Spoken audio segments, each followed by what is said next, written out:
बहुत पुराने समय की बात है, जब दुनिया अभी इतनी व्यस्त और शोरगुल भरी नहीं हुई थी।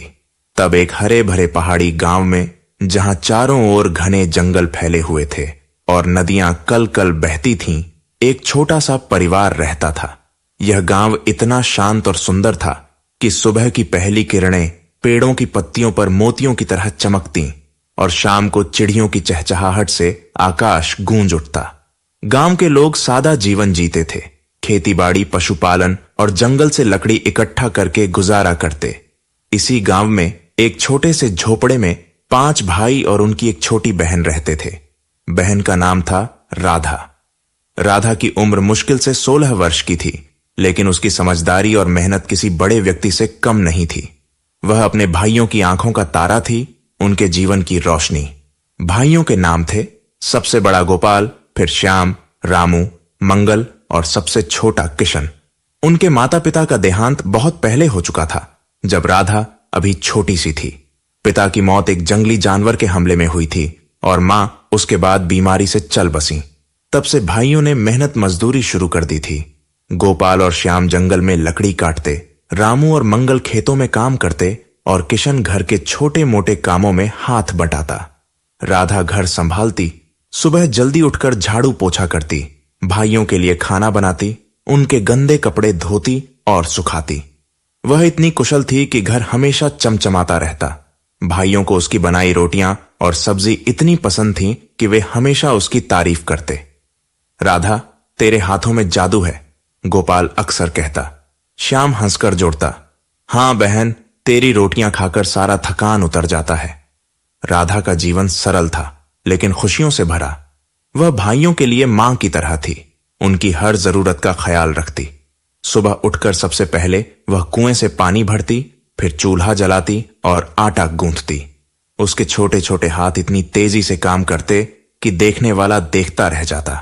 शाम को जब भाई लौटते तो वह उनके लिए ठंडा पानी रखती, उनके पैर दबाती और उनकी कहानियां सुनती। किशन, जो सबसे छोटा था, राधा से सबसे ज्यादा करीब था। वह अक्सर उसके साथ खेलता, जंगल में फल तोड़ने जाता और रात को उसके साथ कहानियां सुनता। राधा उसे प्यार से किशपू कहकर बुलाती। एक दिन की बात है, सूरज ढलने को था। आसमान लाल नारंगी रंग में रंगा हुआ था और जंगल से ठंडी हवा बह रही थी। भाई जंगल में लकड़ी काटने गए थे। वे रोज की तरह सुबह निकले थे और शाम तक लौटने वाले थे। राधा घर में अकेली थी। उसने सोचा कि आज भाइयों के लिए कुछ खास बनाया जाए। दाल और रोटी तो रोज बनाती थी, लेकिन आज वह कुछ मीठा भी जोड़ना चाहती थी। वह रसोई में गई, आटा निकाला और गूंथने लगी। बाहर चिड़ियां चहचहा रही थीं और राधा का मन भी खुश था। वह गुनगुनाते हुए काम कर रही थी, एक पुराना लोकगीत जो मां उसे बचपन में सिखाती थी। अचानक आटा गूंथते समय उसका ध्यान भटक गया। वह चाकू से सब्जी काट रही थी और चाकू फिसल गया। उसकी उंगली कट गई, एक गहरा कट जहां से खून की बूंदें बहने लगीं। दर्द इतना तेज था कि राधा की आंखों में आंसू आ गए।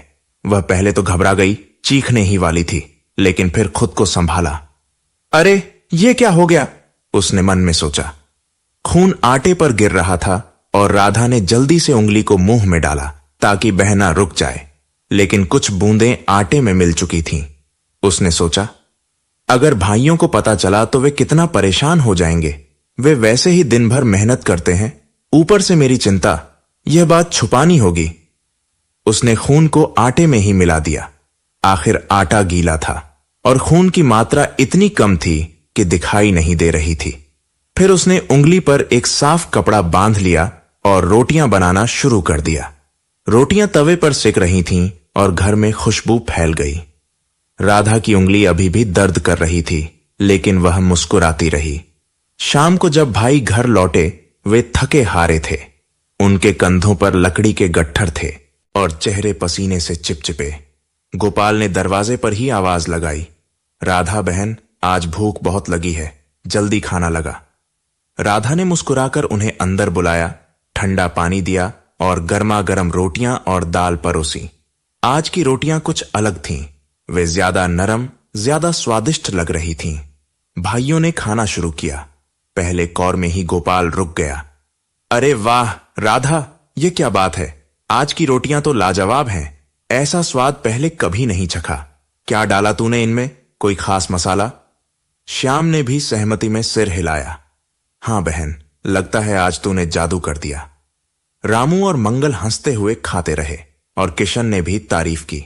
राधा ने हल्की सी मुस्कान के साथ कहा, बस थोड़ा सा प्यार डाला भैया, और क्या। भाइयों ने हंसते हुए खाना खत्म किया और राधा की तारीफों के पुल बांध दिए। वे इतने खुश थे कि रात देर तक बातें करते रहे, जंगल की कहानियां, गांव की गपशप। राधा चुपचाप सुनती रही। उसकी उंगली अभी भी दर्द कर रही थी, लेकिन वह खुश थी कि भाई खुश हैं। अगली सुबह सूरज निकलते ही भाई फिर जंगल की ओर निकल पड़े। रास्ता लंबा था, घने पेड़ों से भरा, जहां सूरज की किरणें मुश्किल से पहुंचती। वे लकड़ी काटने के औजार लेकर चल रहे थे। रास्ते में उनकी बातें शुरू हुईं। श्याम बोला, सचमुच कल की रोटियां कुछ और ही थीं। राधा ने जरूर कुछ खास मिलाया होगा, क्या लगता है? रामू हंसते हुए बोला, हां, शायद कोई जादू या कोई नया मसाला जो उसने बाजार से लाया हो। मंगल ने जोड़ा, जो भी हो वैसा स्वाद फिर से चाहिए। लेकिन गोपाल, जो हमेशा गंभीर रहता था, चुप रहा। उसका दिमाग कुछ और ही सोच रहा था। वह कल की रोटियों के स्वाद को भूल नहीं पा रहा था। वह स्वाद इतना अनोखा था कि उसका मन बार बार उसी पर अटक रहा था। किशन सबसे पीछे चल रहा था। उसे कुछ पता नहीं था। दिन भर काम करने के बाद शाम को वे घर लौटे। गोपाल ने राधा से सीधे पूछा, बता राधा, सच सच बता, कल रोटियों में क्या मिलाया था? ऐसा स्वाद तो पहले कभी नहीं आया। राधा पहले तो हंसी, बात टालने की कोशिश की। उसने कहा, भैया बस अच्छा आटा था। लेकिन गोपाल के बार बार पूछने पर वह चुप नहीं रह सकी। उसने धीरे से कहा, भैया कल गलती से मेरी उंगली कट गई थी। खून की कुछ बूंदें आटे में मिल गई थीं। मैंने सोचा आप लोग परेशान हो जाओगे, इसलिए नहीं बताया। यह सुनकर गोपाल का चेहरा बदल गया। वह स्तब्ध रह गया। बाकी भाई श्याम, रामू और मंगल भी एक दूसरे को देखने लगे। उनके मन में एक अजीब सी हलचल हुई। केवल किशन चुपचाप खड़ा रहा, जिसके मन में एक अजीब सी बेचैनी उठ रही थी। उसे लगा कि कुछ गलत होने वाला है, लेकिन वह समझ नहीं पाया। रात हुई। चांद की रोशनी झोपड़े की खिड़की से अंदर आ रही थी। सभी भाई अपने कमरे में बैठे थे, एक छोटा सा कमरा जहां वे सब सोते थे। गोपाल ने धीरे से बात शुरू की, सोचो भाइयों, अगर राधा के खून की बूंदें इतनी स्वादिष्ट थीं, तो उसका मांस कितना लजीज होगा। उसके शब्दों में एक क्रूरता थी जो पहले कभी नहीं दिखी थी। श्याम और रामू ने सहमति में सिर हिलाया। हां गोपाल भैया, सही कह रहे हो, श्याम बोला। मंगल ने जोड़ा, ऐसा स्वाद दुनिया में कहीं नहीं मिलेगा। हम क्यों ना इसका मजा लें।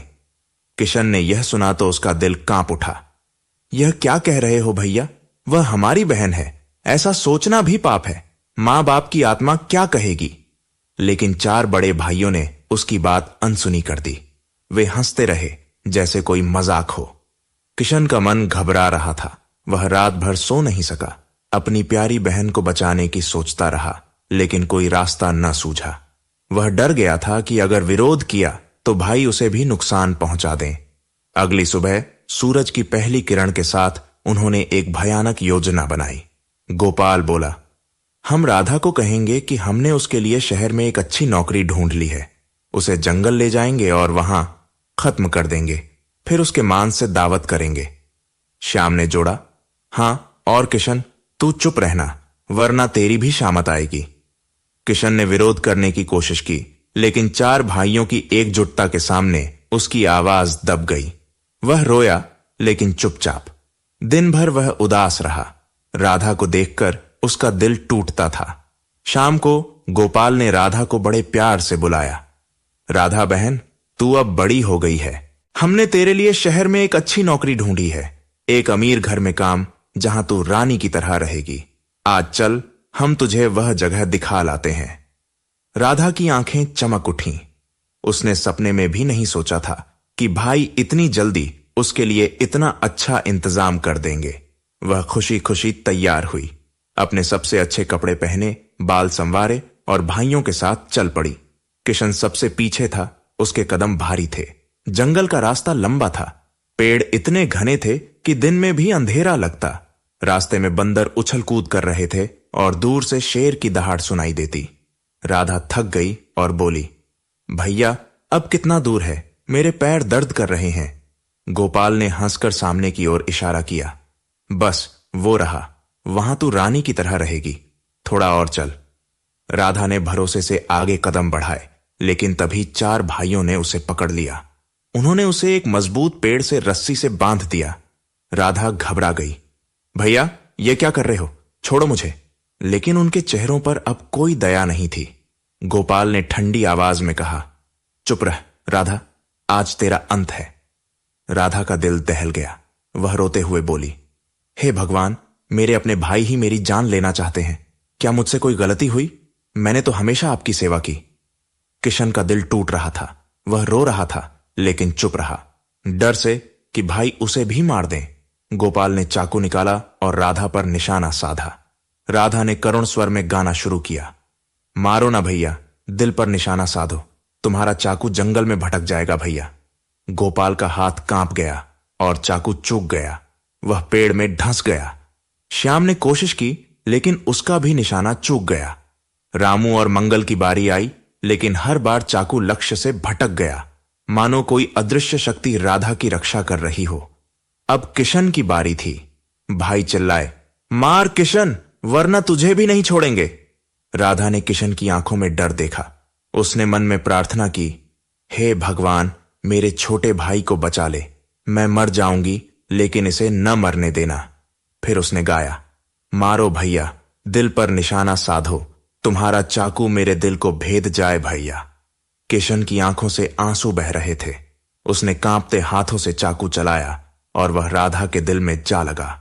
राधा कुछ देर तड़पी, उसके होंठ कांपे, आंखें बंद हुईं और उसकी सांस थम गई।